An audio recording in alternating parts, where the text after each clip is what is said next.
দেশে TV channel যেভাবে বাড়ছে তাতে অদূর ভবিষ্যতে কি হতে পারে? দর্শক, একবার ভাবুন তো, হয়তো 2025 সালে আমরা কমিউনিটি টিভিও দেখতে পাব।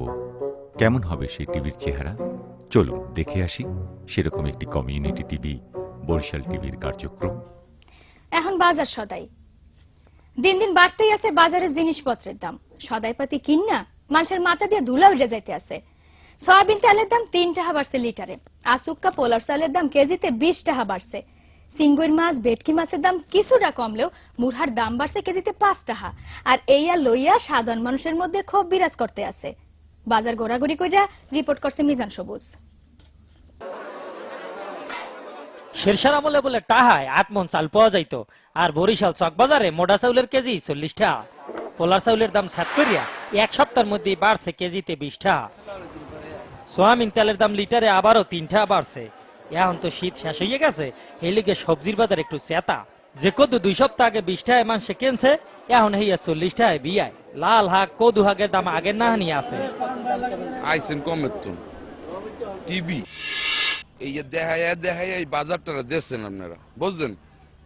এই হাক না ডেড়া, এই যে দেখেন মুই কিনছি একখান লাউ কদ্দু, এই দাম 30 টা, আগে ছিল 3 টা 5 টা 10 টা। এখন এই যে খাই ডাইল দিয়া, বুঝছেন? আর এই যে আন্ডা এই হইলো 35 টা আলি, বুঝছেন? এই তো খাই না মোরা দেহি। আপনারা যা অর্থে আছেন দেশে তলাইছেন, আমরাও লোক আর কোন কথা না, টিভি দেখা যায় তলাইছেন। ঢাকার নাহান আন্ডার দাম বরিশালে না বাড়লেও আলি হইছে 35 টাকা। মাছের বাজার কিছুটা ঠিক থাকলেও সিঙ্গুর মাছ, চান্দা মাছ, ভেটকি মাছ, হুল মাছ আর টাহি মাছের দাম একটু বাড়তি চলতে আছে। এই রুই মাছ আগে বেচতাম 150 টাকা কেজি, 200 টাকা কেজি, এখন আইলি 800 টাকা কেজি। ভাই, মাছের বাজার কেমন দেখলেন?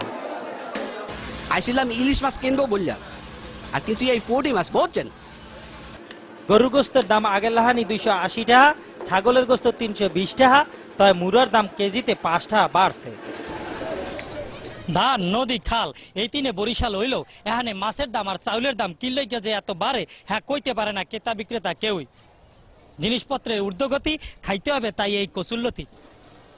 প্রত্যেক সপ্তাহে এই যে জিনিসপত্রের দাম বাড়তি আছে, এই লইয়া হগলির মধ্যে ক্ষোভ বিরাজ করতে আছে। সুবেদার শেরশাহ যদি এই আমলে আবার পুনর্জন্মন করতে, তো এই জিনিসপত্রের ঊর্ধ্বগতি দেখিয়া আবারও হার্টফেল করিয়া মরিয়া যাইতে। বাজারের এই দুর্দশা থেকে বাঁচতে চায় বরিশালবাসী। মিজান সবুজ, বরিশাল চকবাজার, বরিশাল টিভি।